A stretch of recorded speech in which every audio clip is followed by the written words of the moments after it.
ಬಳ್ಳಾರಿ ಗಲಭೆ ಕೇಸ್ಗೆ ಆರೋಪಿಗಳು ಕೋರ್ಟ್ಗೆ ಹಾಜರಾಗಿದ್ದಾರೆ.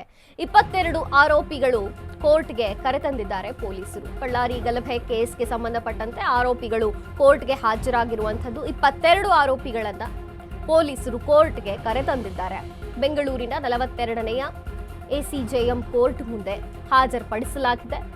4 ಗನ್ಮ್ಯಾನ್ ಅವರು ಕೂಡ ವಿಚಾರಣೆಗೆ ಹಾಜರಾಗಿರುವಂತದ್ದು ಪೊಲೀಸರು ಕರ್ಕೊಂಡು ಬಂದಿದ್ದಾರೆ. ಮಾಸ್ಕ್ ಧರಿಸಿ ಬಂದು ಕೊಲೆ ಆರೋಪಿ ಗುರುಚರಣ್ ಸಿಂಗ್, ಸತೀಶ್ ರೆಡ್ಡಿ ಗನ್ಮ್ಯಾನ್ ಆಗಿರುವಂತಹ ಕೊಲೆ ಆರೋಪಿ ಇವರು ಮಾಸ್ಕ್ ಧರ್ಕೊಂಡು ಬಂದಿದ್ದಾರೆ. ಕೈ ಶಾಸಕ ಭರತ್ ರೆಡ್ಡಿ ಆಪ್ತನಾಗಿರುವಂತಹ ಸತೀಶ್ ರೆಡ್ಡಿ, ಒಟ್ಟು 26 ಆರೋಪಿಗಳನ್ನ ಪೊಲೀಸರು ಇದೀಗ ಕರೆದುಕೊಂಡು ಬಂದಿರುವಂಥದ್ದು.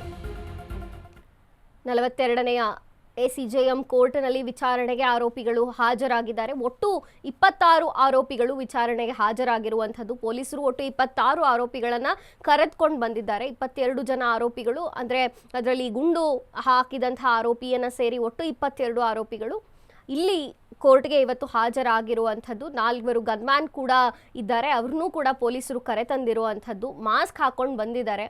ಕೊಲೆ ಆರೋಪಿ ಗುರುಚರಣ್ ಸಿಂಗ್ ಕೂಡ ಮಾಸ್ಕ್ ಧರಿಸಿಕೊಂಡು ಬಂದಿದ್ದಾರೆ. ಸತೀಶ್ ರೆಡ್ಡಿ ಗನ್ಮ್ಯಾನ್ ಆಗಿರುವಂತಹ ಕೊಲೆ ಆರೋಪಿ ಈತ. ಕೈ ಶಾಸಕ ಭರತ್ ರೆಡ್ಡಿ ಆಪ್ತರಾಗಿರುವಂತಹ ಸತೀಶ್ ರೆಡ್ಡಿ, ಒಟ್ಟು 26 ಆರೋಪಿಗಳನ್ನ ಕರೆತಂದಿದ್ದಾರೆ ಪೊಲೀಸರು. ಬಳ್ಳಾರಿಯ ಗಲಭೆಗೆ ಸಂಬಂಧಪಟ್ಟಂತೆ ಇವತ್ತು 26 ಆರೋಪಿಗಳು ಕೋರ್ಟ್ ಮುಂದೆ ಹಾಜರಾಗ್ತಿದ್ದಾರೆ.